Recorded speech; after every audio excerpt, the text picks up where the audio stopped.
Hello everyone, this is Stephanie Hamilton and this is going to be my presentation on the nibrs and how it's changing in the criminal justice system and how it has changed the criminal justice system. So first I want to talk about what came before, which is the UCR reporting. It began in 1929. And it reported homicides, rapes, robberies, aggravated assaults, burglaries, theft, motor vehicle theft, and arson. It's compiled of a monthly law enforcement reports and individual crime incident records transmitted directly to the FBI or the centralized state agencies. The reports are examined before they are put onto the UCR database to make sure the accuracy and clarification on everything. So after the UCR developed the nibrs reporting, and it was created in 1989. Excuse me. It reported crime incidents and in great detail of like the victims, offenders, a more in depth of what the crime was about. So you can like learn more about the crimes. It wasn't very just short and sweet. It had a lot more details in it than the UCR. It provides circumstances and context for crimes like location, time, day, whether the incident was cleared, and all that good stuff. So what are the differences between the two? Because there was first the one and then the second. So what makes them differ?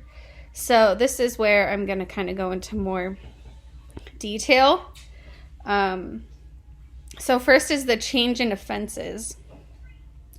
While both collected data on crimes, nibrs reports documents on animal cruelty, exploration, identity theft offenses, also performs crimes against society, which do not actually involve an injured party or piece of property.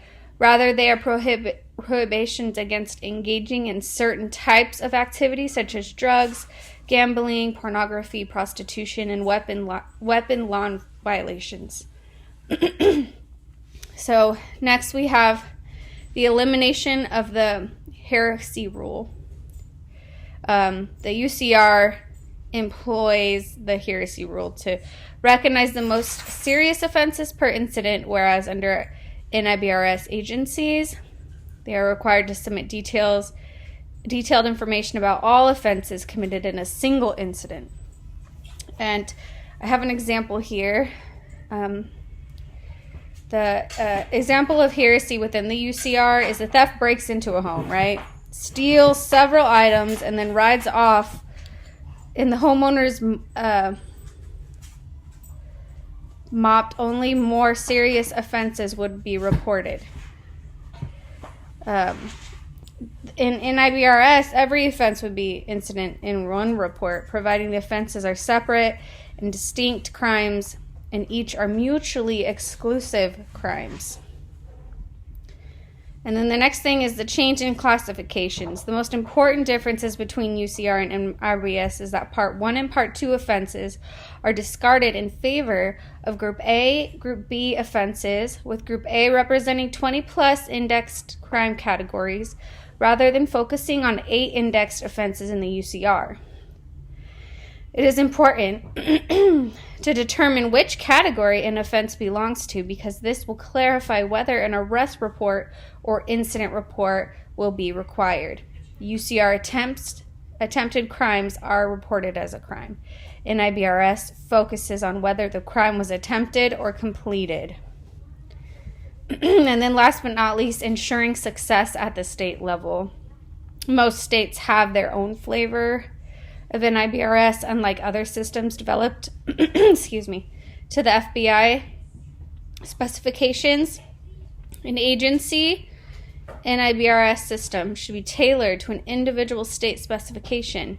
Each agency's nibrs program will ultimately be based on its state requirements, as every state includes unique information in its reports to the FBI, like domestic data, for example. So there's a lot more detail in the NIBRS than the UCR, and that's the main difference. So what benefits can law enforcement have with the NIBRS reporting, and how can it help communities?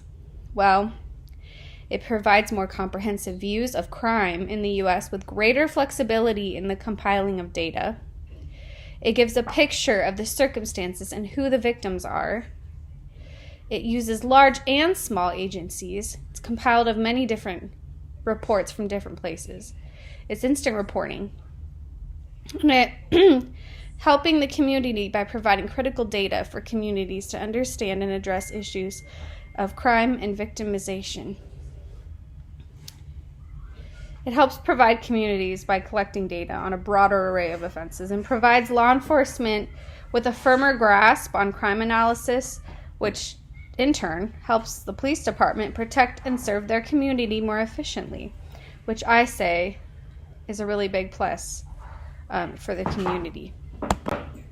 So that was my report on the NIBRS and what it's done, kind of its history and how it's developed and how it will continue to develop to help law enforcement all around the world.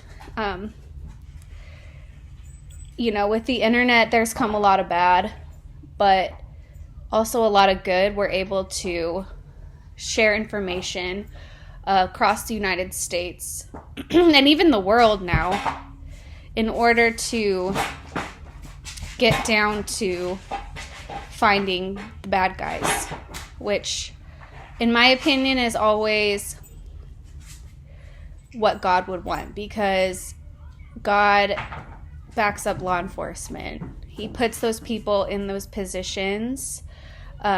He appoints those people in those positions to withhold the law.